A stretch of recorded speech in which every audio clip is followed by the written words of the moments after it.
Welcome back to Bloomberg's Bottom Line. I'm Mark Crumpton in New York. Today, President Obama laid out the framework for his new energy policy, which includes increased domestic oil production combined with greater use of alternative fuels. Joining us now to discuss the particulars is the Secretary of the Department of Energy, Dr. Steven Chu. He joins us from the White House. Mr. Secretary, welcome to Bloomberg's Bottom Line. Thanks for coming on today. Thank you. Glad to be here. Sir, this is a rather ambitious agenda. The president today telling an audience at Georgetown University that the U.S., in his estimation, should reduce U.S. oil imports by 1/3 by 2025. How are we going to do that? Well, it's a combination of two things. He's going to be laying out goals to increase domestic production of oil, and in addition to that, he's going to be driving using less oil in general through both efficiency measures and alternative sources of transportation fuel, for example, like biofuels. Secretary Chu, specifically, what might those efficiency measures be? Well, several things. First, we're going to be increasing the efficiency standards as cars. As you know, new standard for cars and light vehicles 2012 to 2016 has already been enacted. We're finalizing efficiency for heavy trucks, buses, and other delivery vehicles shortly. In addition to that, the efficiency of internal combustion cars, hybrids, plug-in hybrids, and electric vehicles. We've made great strides in electric vehicle batteries and electric vehicles in general, and we expect not only are we going to make 1 million vehicles by 2015 that we hope by the end of this decade, this will be mainstream. And then finally, biofuels.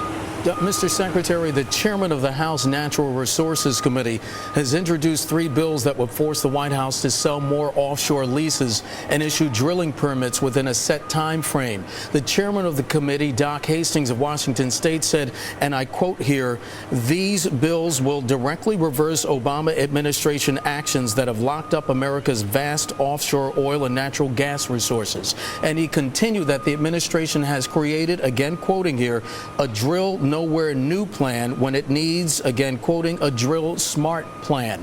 How do you respond to that? Well, I want to remind Americans that the President has released new leases for oil exploration. Unfortunately, the announcement came 2 weeks before the Macondo oil spill. The President has always said that oil and gas exploration drilling would be as part of a coherent energy plan, something we have to do. So increased production in the United States was always part of his plan. Yesterday, the Interior Department released a report which said that the Gulf of Mexico alone may have as much as 11.6 billion barrels of untapped crude. That's enough to meet U.S. demand for almost 2 years, and then 59.2 trillion cubic feet of natural gas. Interior says fewer than half the leases on federal land are active. Why is that?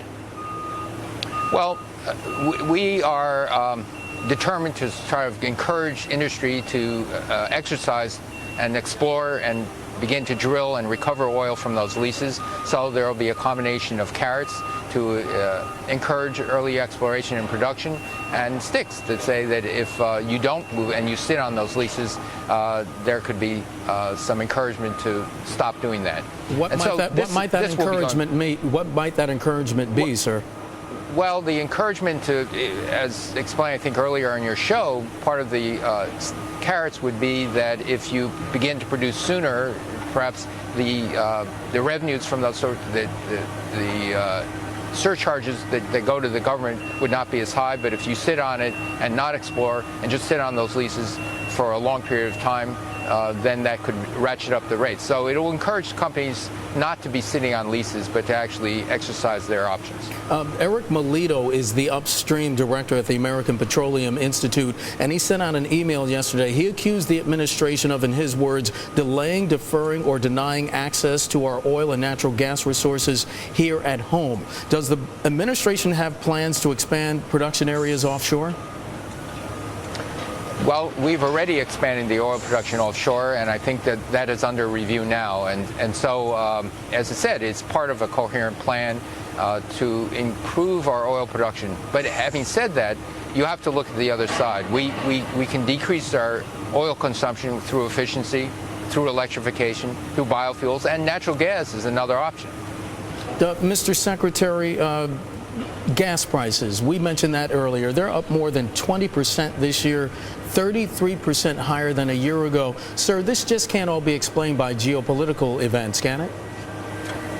Well, it's very hard to parse out what's the real cause for the rise in gas prices and gasoline prices and the price of oil. But one thing is certain. If you look at the previous run-up, this was when there was a burgeoning economy where there was unexpected demand, particularly from China. And when the world went into a recession, the gas prices and the oil prices plummeted. As the world comes out of this recession, the gas prices went back up. And so the best insurance against being subject to these rapid fluctuations is to diversify our transportation and energy fuel. Mr. Secretary, in our final 30 seconds, what do you have to tell Americans as they head to the pumps? A lot of people couldn't afford to go on vacation this year because of concerns about their jobs. They couldn't fly anywhere. And now taking that road trip might be out of the question, too, because of those rising gas prices. Well, the president, the entire administration is very concerned about that, and we feel the pain that every American family, every American business feels when the price of oil and the price of gasoline goes up. Yeah. And so that's why the president made this major speech today and said, we understand we have to do something different, and here's a plan that can actually diversify our choices of transportation and energy. All right, the Secretary of the Department of Energy, Dr. Steven Chu, joining us from the White House. Mr. Secretary, thanks so much. We appreciate your time today.